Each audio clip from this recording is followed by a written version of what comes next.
The path of wisdom is the highest way, the way in which all doubt and uncertainty are dispelled, and knowledge and surety are realized.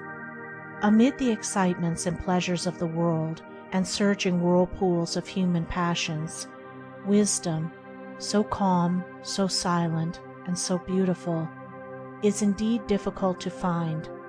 Difficult, not because of its incomprehensible complexity, but because of its unobtrusive simplicity, and because self is so blind and rash, and so jealous of its rights and pleasures. Wisdom is rejected of men because it always comes right home to one's self in the form of wounding reproof, and the lower nature of man cannot bear to be reproved. Before wisdom can be acquired, self must be wounded to the death, and because of this, because wisdom is the enemy of self, self rises in rebellion and will not be overcome and denied. The foolish man is governed by his passions and personal cravings. When about to do anything, he does not ask, "Is this right?" but only considers how much pleasure or personal advantage he will gain by it. He does not govern his passions and act from fixed principles, but is the slave of his inclinations and follows where they lead. The wise man governs his passions and puts away all personal cravings. He never acts from impulse and passion, but dispassionately considers what is right to be done and does it. He is always thoughtful and self-possessed, and guides his conduct by the loftiest moral principles. He is superior to both pleasure and pain. Wisdom cannot be found in books or travel, in learning or philosophy. It is acquired by practice only. A man may read the precepts of the greatest sages continually, but if he does not purify and govern himself, he will remain foolish.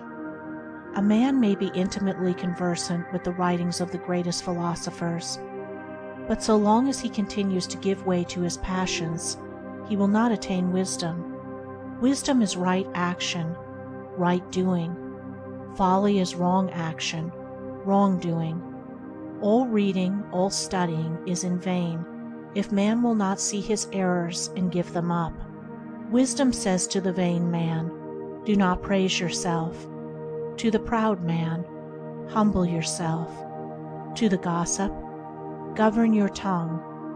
To the angry man, "Subdue your anger." To the resentful man, "Forgive your enemy." To the self-indulgent man, "Be temperate." To the impure man, "Purge your heart of lust." And to all men, "Beware of small faults, do your duty faithfully, and never intermeddle with the duty of another." These things are very simple, the doing of them is simple, but as it leads to the annihilation of self, the selfish tendencies in a man object to them and rise up in revolt against them, loving their own life of turbulent excitement and feverish pleasure, and hating the calm and beautiful silence of wisdom. Thus men remain in folly. Nevertheless, the way of wisdom is always open, is always ready to receive the tread of the pilgrim who has grown weary of the thorny and intricate ways of folly. No man is prevented from becoming wise but by himself. No man can acquire wisdom but by his own exertions.